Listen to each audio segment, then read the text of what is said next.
Felicidade, meu querido Folena, bem-vindo aqui. Sempre muito bom encontrar contigo. E vamos nessa toada vir para o Brasil. A gente falou muito de situação geopolítica hoje aqui no 11 News e agora a gente aporta um pouco no Brasil e eu estou muito curioso para te ouvir sobre, finalmente, as nomeações do presidente Lula para o STF, para a PGR. Era um pouco aquilo que você esperava e eu queria que você falasse um pouco da engenharia dessas indicações, né? Muita gente tem a esquerda insatisfeita com o Gonê, a PGR, e ao mesmo tempo também feliz, né, com o Dino no STF. Enfim, todas essas questões viraram muito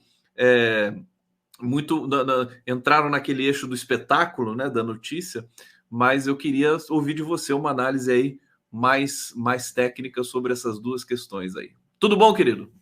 Tudo bem, Conde? Olha, mais uma vez, satisfação estar com você, com todos os nossos internautas aí, como diz a minha amiga Lídia Pena. Né? Estamos aí nessa luta aí. Conde, olha, eu recebi a indicação do ministro Flávio Dino de uma forma curiosa. Feliz por um lado, muito feliz por um lado, pela indicação dele para o Supremo Tribunal Federal, diante da capacidade dele profissional, técnica profissional. Sem dúvida, ele vai ser um grande ministro para o Supremo Tribunal Federal, tem todas as qualidades, todos os requisitos, foi juiz, é professor de direito, advogou, então é um homem experimentado, não só na área jurídica, mas também na área política. Foi deputado federal, foi governador de estado por 2 vezes, foi eleito senador e agora exerceu o cargo de ministro da Justiça. Eu entendo, já falei isso contigo aqui diversas vezes, que para ser ministro do Supremo Tribunal Federal, não basta apenas cumprir aqueles requisitos da Constituição, notório saber jurídico e reputação ilibada. Isso aí, sinceramente, é muito pouco. Eu acho que para ser ministro do Supremo Tribunal Federal, uma pessoa tem que ter um compromisso com a soberania nacional, com a soberania como um todo, do país, com a política de desenvolvimento e também uma pessoa que tem uma visão que seja muito ampla, que não limite a visão excludente, no sentido de que seja garantida a igualdade de todos, para todos. Então, eu vejo que o ministro Flávio Dino preenche exatamente todos esses requisitos, não só o constitucional, mas também esse que eu reputo fundamentais, porque o Supremo Tribunal Federal, ao contrário do que muita gente manifesta, no meu modo de ver de uma forma equivocada, não é apenas um tribunal técnico. Ele é muito mais do que um tribunal técnico. É um tribunal político, jurídico e político também, porque as decisões, ao final, são decisões técnicas, mas que o tribunal tem que ter um amadurecimento político de tal forma que compreenda o que está se passando no momento histórico do país. E nós já tivemos decisões do Supremo Tribunal Federal durante toda a sua história, e principalmente para ficar só apenas no período mais recente, que não foram muito boas para o país.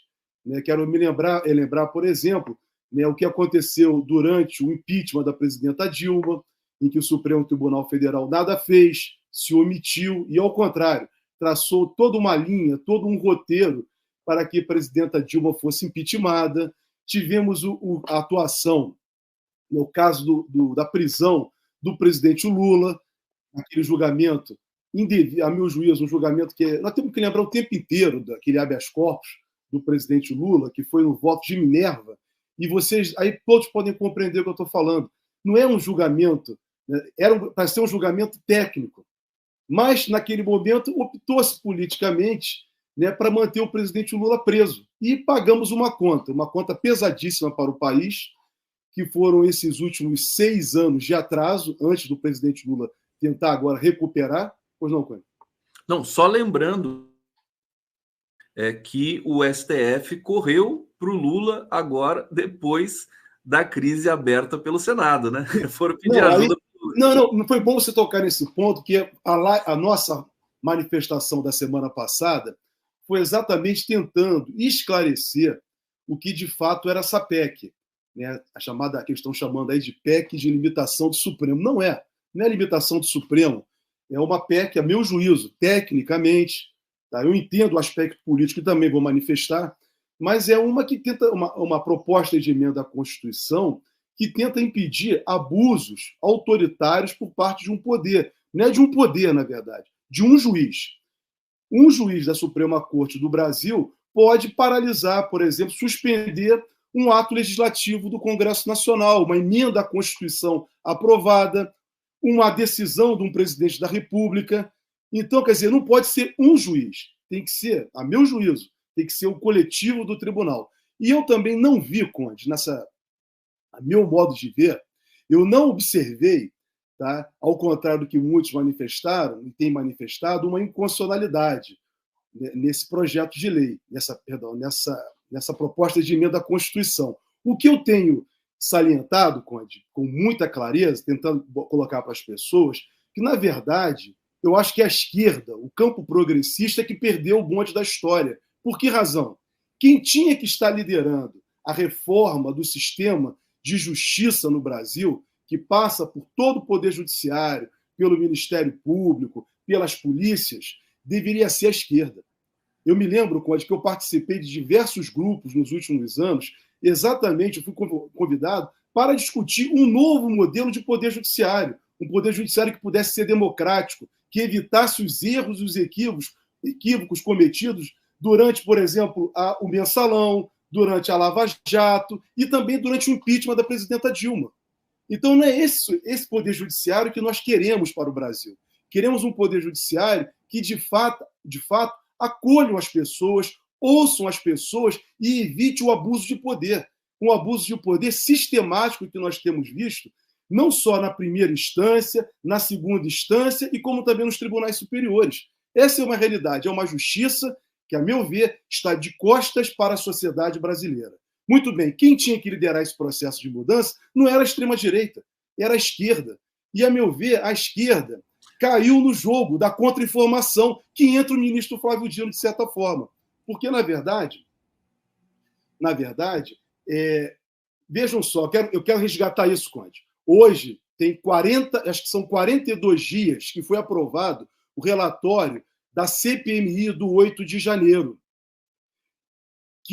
Nesse relatório, diversos militares de alta patente foram indiciados e o ex-presidente da República. E até agora não tem nenhuma resposta sobre esse assunto.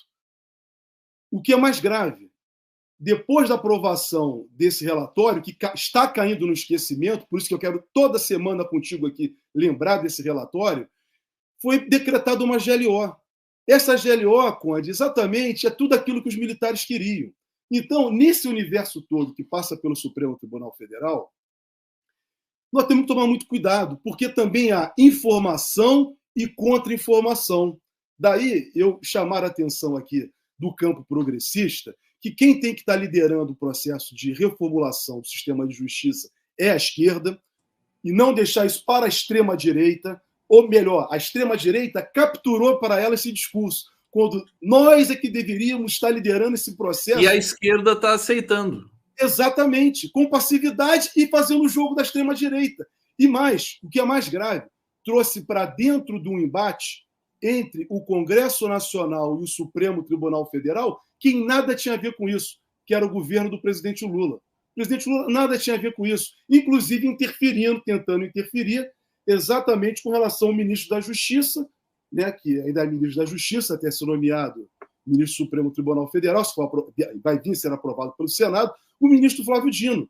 Então, Conde, se tinha, né, alguém na política brasileira que estava atuando, além do presidente Lula e no governo, atuando com clareza no combate aos atos terroristas antidemocráticos do governo anterior, era o ministro Flávio Dino, com muita clareza, com muita combatividade e sempre esclarecendo à sociedade o que estava ocorrendo, inclusive no combate, utilizando inteligência, ao crime organizado, às milícias. Daí toda essa discussão contra o ministro Flávio Dino, criarem essas fake news, né, patrocinadas pela grande mídia, deixar isso também claro, quem inventou essa história de dama do tráfico foi a grande mídia, foi a mídia profissional, a mídia a mídia essa mídia tradicional para atacar o governo do presidente Lula e, de fato, quem estava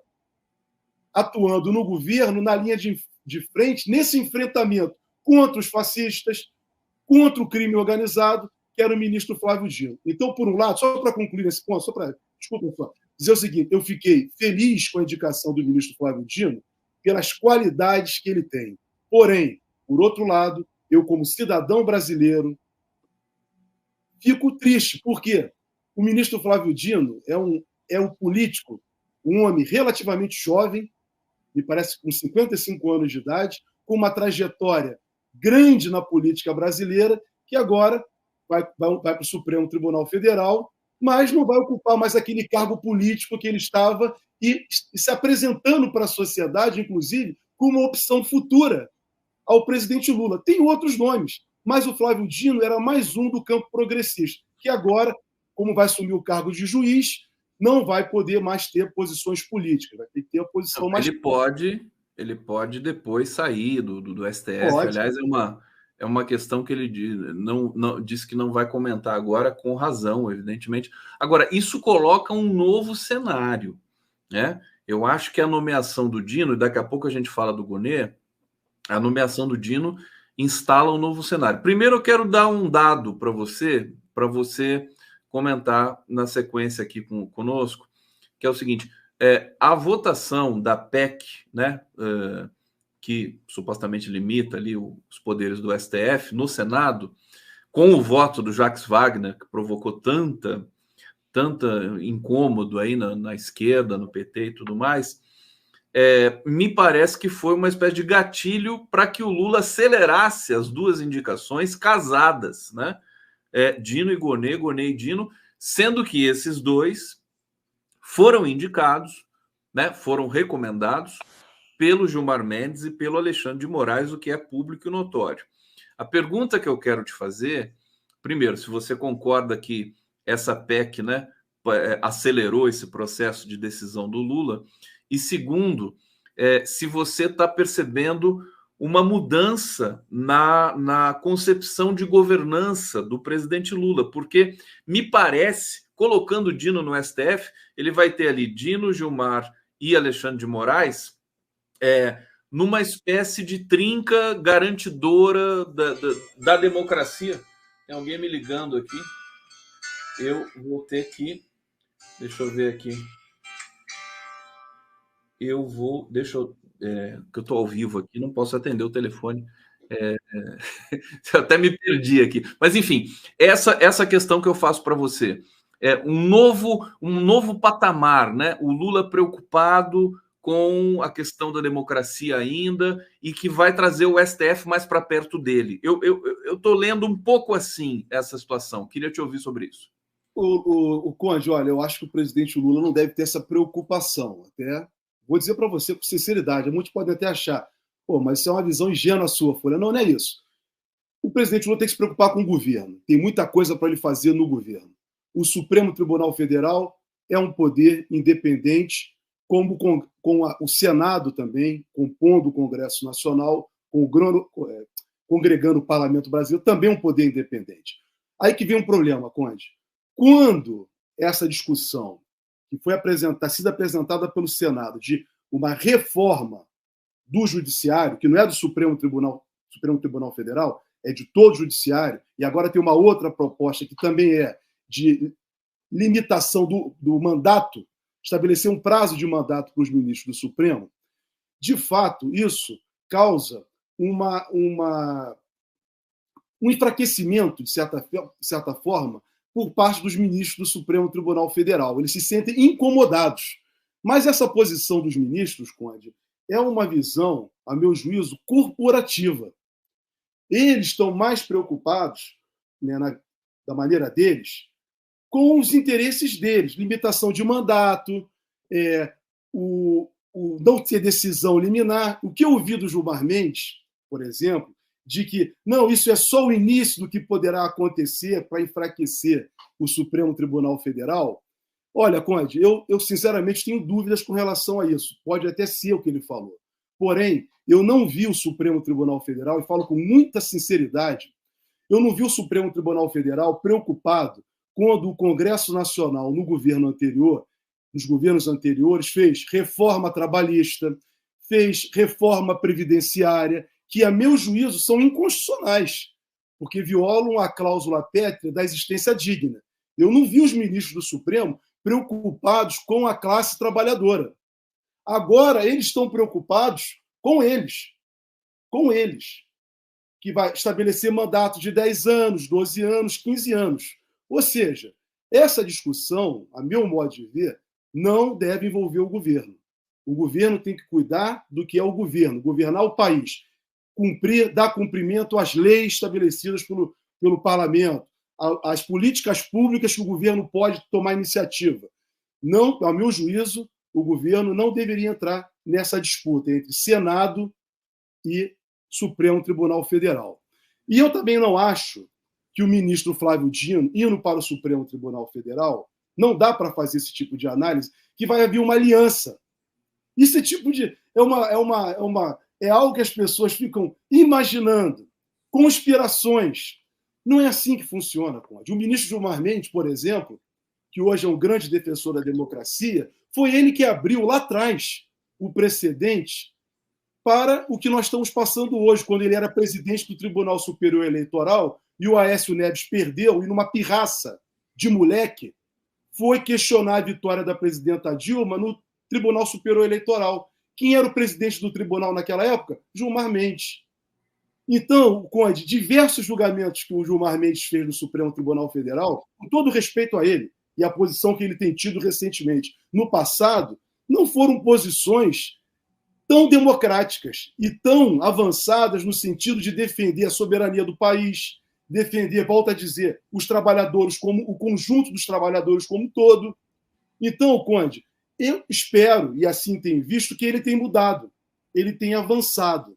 Mas agora eu poder definir aqui para você que o ida do ministro Flávio Dino para o Supremo ficar ao lado de Alexandre de Moraes e de Gilmar Mendes vai ser uma fortaleza para a democracia, sinceramente, nós não podemos afirmar, porque isso muda o tempo inteiro. O próprio agora, ministro... mas só para fazer um contraponto aqui, que é o seguinte, quer dizer, é o que nos bastidores se comenta, quer dizer, oficialmente, o STF é o STF, executivo é executivo, tudo bem, a gente sabe disso, mas, né, o cálculo político do presidente Lula, eu acho que até é arriscado e perigoso isso, né? Passa por pelo menos tudo que a gente tem ouvido e prospectado com relação a isso, porque, o Folena, quem indicou o Dino, quem pediu o Dino no STF foram o Alexandre de Moraes e o Gilmar Mendes. Uhum. Não é? Quer dizer, isso já mostra que existe uma articulação política, né? E eu também posso colocar é uma articulação política, de fato, isso que você falou, mas também posso colocar de uma outra forma. Né? O ministro Flávio Dino estava ficando isolado no governo federal, diante das ações de enfrentamento que ele estava fazendo, inclusive contra os militares. Contra o crime organizado. Contra o crime organizado e contra os militares também, os militares golpistas, que foram todos constam no relatório da CPMI do 8 de janeiro. Nada, olha, Conde, nada, não está claro até hoje o porquê da convocação de uma GLO, essa GLO dos portos e aeroportos. Não faz, politicamente, não faria nenhum sentido. Nenhum sentido. Porém, ela saiu. E os militares, aí que vem a questão. Volto a insistir contigo e semanalmente eu vou fazer isso. Quando vão ser denunciados o ex-presidente da República e todos os generais que constam no relatório da CPMI por graves crimes cometidos? Não foram crimes apenas contra o Estado Democrático de Direito, foram além, inclusive, segundo apontado no relatório. Então, Conde, sinceramente, é isso que nós temos que estar analisando. Pode estar ocorrendo uma tentativa de acordo? Pode, também, para manter as coisas como estão e não irmos além do que fomos na CPMI? Pode. O Dino pode estar sendo deslocado também do governo para ir por uma função mais técnica do que continuar à frente do trabalho que ele estava fazendo? Também pode. Então, são especulações. Eu, sinceramente, gosto de falar sobre dados concretos, sobre análises objetivas. Porque dentro da subjetividade, eu estou vendo isso o tempo inteiro e quero agregar um fato a isso. Ô, Conde, eu fico vendo essa chamada mídia tradicional, nas televisões deles, a quantidade de fofoca. Fofoca, aquilo não é jornalismo. Ah, que o ministro do Supremo Tribunal Federal me disse, mas não diz o nome do ministro. Ah, que o ministro ficou insatisfeito, mas isso é fofoca. Fofoca. Vamos trabalhar sobre o dado objetivo. De fato, há uma força muito grande da direita e da extrema-direita no parlamento brasileiro? Na correlação de forças, eles, nesse momento, eles têm força para aprovar uma emenda constitucional como essa e como outras. Só para você ter uma ideia, foi aprovado no dia 31, foi sancionada no dia 31, uma lei chamada Marco das Garantias. Esse Marco das Garantias, se qualquer pessoa sadia ler, e se os cidadãos brasileiros soubessem que foi aprovado no Marco das Garantias, haveria uma revolta popular no país. É uma lei que protege única e exclusivamente o interesse dos bancos, dos capitalistas, porque é uma lei que visa tirar a casa das pessoas, a propriedade das pessoas e não restituir nenhum centavo do que foi pago, por exemplo. É revoltante. Então, hoje, nós temos um Congresso que trabalha sistematicamente contra os interesses do povo brasileiro, contra os interesses de um governo democrático, popular e progressista, como o do presidente Lula. Um governo, Conde, que é importante destacar, e até me lembro que o Tarcísio conversou comigo essa semana, o Tarcísio da TVT, que é a questão seguinte da aprovação, Conde, olha só, do veto que o presidente Lula fez dessa lei que o Congresso aprovou de uma forma absurda. Da desoneração. A desoneração, né, da folha de pagamento. Ou seja, Conde, isso é importantíssimo, as pessoas saberem o que está acontecendo. Essa desoneração da folha de pagamento só favorece aos empresários. Quando isso foi feito no governo da presidenta Dilma em 2012, foi feito transitoriamente apenas sob a expectativa de que iria aumentar o número de postos de trabalho. Ocorre que não aumentou o aumento do número dos postos de trabalho e nem diminuiu o preço das mercadorias, Conde. E o que é mais grave, essa desoneração da folha de pagamento atinge a previdência social. A Seguridade Social, que envolve a saúde, a assistência social e a previdência, ela é um esforço feito por todos os brasileiros. Todos. Uma criança que nasceu agora é contribuinte da Seguridade Social, como os empresários também têm que ser. Então, assim está previsto na Constituição brasileira o custeio, que é para garantir a velhice, a previdência social, a assistência social daqueles que não podem trabalhar. Então, Conde, quando você cria um sistema de desoneração do sistema previdenciário, da Seguridade Social, que é o caso da folha de pagamento, nós vamos enfraquecer a Previdência e os trabalhadores de hoje, amanhã, não terão aposentadoria. Eles virão com aquele falso discurso de que tem que fazer reforma da Previdência porque não tem como pagar. É mentira. A Previdência Social é superavitária. Há condições de ter arrecadação para isso. Então, isso tudo está envolvido nesse pacote, Conde. Nesse pacote de que a extrema-direita está à frente do parlamento, do outro lado está um governo democrático e popular que tenta fazer alguma coisa para resgatar, né, aquilo que nós temos que ter de justiça social e de desenvolvimento, e você tem do outro lado a Suprema Corte Brasileira, que agora, nos últimos anos, de fato, né, acendeu a luz da defesa da democracia, mas ainda não acendeu... Mas a defesa dos trabalhadores, como você colocou aqui, a defesa de alguns direitos e tudo mais, o STF vira as costas, né? Tem virado as costas sistematicamente. Essa questão da desoneração, realmente eu acho, enfim, um absurdo ver que o veto do presidente Lula foi uma desoneração. Inclusive, eu conversei com o Nassif aqui sobre isso em outro momento. Foi instalada no ano Dilma, em 2012, de uma maneira um pouco equivocada, segundo o Nassif, né? Para dar um alento aí para essa questão do emprego e tudo mais, não gerou o que você está falando, não gerou emprego, não gerou nada disso, barateamento de produtos, E agora você tem um lobby fortíssimo para derrubar o veto do presidente Lula lá, que é uma pauta importante também. Deixa eu ir para o bate-papo. A gente está encaminhando aqui para o final do nosso 11 News. Fred Rico de Fé está colaborando conosco. Hussein Brasil, Globo é um mau agente político. Como resolver? Ele diz aqui, Dino, o único que transitou nos 3 poderes políticos. Ele diz, Dino, bom no executivo, legislativo e judiciário. Tá uma pauta boa para a campanha dele, quando ele se quiser candidatar a presidente da República em 2050, né? Obrigada, Bárbara Bruso, aqui se tornando membro do nosso coletivo. Maria de Lourdes Ogliari, não confio nada no Gilmar Mendes. Hussein, precisamos retomar a base de Alcântara, um perigo. Hussein, milicos são denunciados agora com o novo PGR? Serão denunciados agora com o novo PGR? Provavelmente não, né? Porque ele tem um perfil conservador. Chamada do Folena deveria ser boca no trombone. Folena realmente vem aqui com tudo. Lula não vai chamar o embaixador de Israel? Quer dizer, são perguntas que ficam aqui para a gente.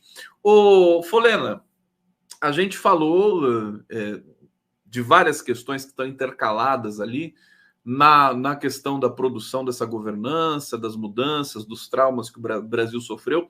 Agora, sob a luz de todas essas questões, a indicação do Gonê, você não falou ainda aqui, eu não sei se você não quer falar, mas de qualquer maneira, a esquerda reclamou bastante da indicação, pelas características dele como um árbitro, né, das questões pró-conservador, pró-ditadura militar, segundo alguns dizem. O que você achou desse conjunto? Enfim, falando especificamente do Gonê. Conde, eu vou me valer do que me falaram os companheiros que eu milito no campo da justiça de transição e memória. Todos foram unânimes, não teve ninguém que foi favorável à indicação dele. Quase os coletivos que eu tenho contato, quase todos foram no sentido de rejeitar o nome. Já eram antes inclusive, diante exatamente, né, dessa grave questão não resolvida do Brasil e que nós lutamos para fazer. O relatório da CPMI é um encaminhamento para isso, que é exatamente enfrentar os males da última ditadura.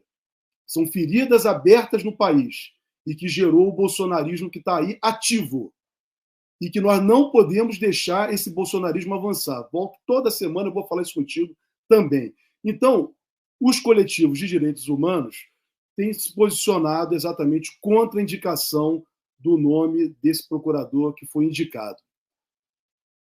Eu, particularmente, Conde, inclusive falei isso com ele, eu torcia pelo Eugênio Aragão. Não havia nenhum impedimento, a meu juízo, constitucional para o Aragão ser indicado, porque ele é procurador-geral da República aposentado. Ou seja, a vitalicidade, né, que eles carregam é para isso, por isso que é vitalício. Inclusive, ele é um procurador, só que não está ativo. Então, a meu juízo, constitucionalmente, não haveria impedimento para a indicação do Eugênio Aragão, que eu acho que era um nome preparado para exercer esse importante cargo. Um homem com compromisso. Mostrou isso naquele momento trágico em que ele assumiu, exatamente quando o Cardoso saiu do Ministério da Justiça para ser o advogado-geral da União, para fazer a defesa da Dilma. Ele assumiu o Ministério da Justiça de uma forma, em poucos meses, mas de uma forma que valeu por anos de atuação. Eu não sei se ele também aceitaria, porque hoje ele é advogado. Ele é um advogado, tem uma banca expressiva, que atua em todo o país, mas era o nome que eu torcia. E eu acho que o campo progressista, grande parte do campo progressista também via assim. E outra coisa, Conde, eu não concordo com essa visão equivocada de que o presidente da República tem que seguir amarras corporativas, é o tal da lista tríplice. A Associação dos Procuradores apresentou a lista tríplice e o presidente da República tem que escolher o mais votado. Nada disso. O presidente, quem foi eleito foi o presidente da República. O procurador-geral da República que queira ser político, que saia do cargo e vai disputar a eleição. Quem tem essa prerrogativa é exclusivamente o presidente da República. Escolhe quem ele achar que tem que escolher de acordo com o que está previsto na Constituição brasileira. E outra coisa também, é que também está relacionado ao Procurador-Geral da República e está relacionado ao Flávio Dino no Supremo. Que o presidente Lula não nomeou uma mulher, não nomeou um preto, é o presidente da República que diminui a cota de mulheres. Isso é papo de quem não gosta do presidente Lula e não gosta do governo dele. O presidente Lula tem que indicar para o Supremo Tribunal Federal, não importa se mulher, homem, negro ou não negro, branco ou índio, ele tem que escolher quem ele sente confiança. É uma prerrogativa dele, ele que foi eleito.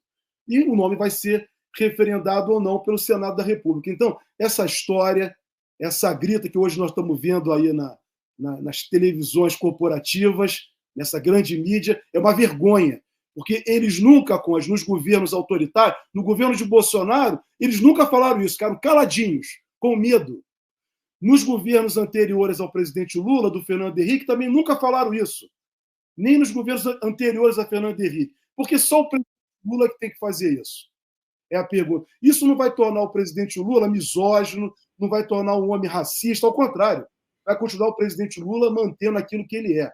Defensor da pluralidade, defensor da democracia e do desenvolvimento. Só para concluir, para dizer o seguinte, Conde.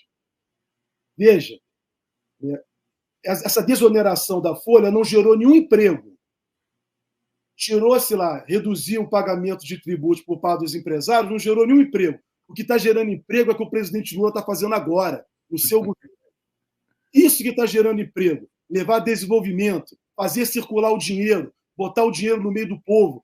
Veja, nós já estamos com de 12%, já caiu para 7% de desemprego no Brasil, em menos de um ano.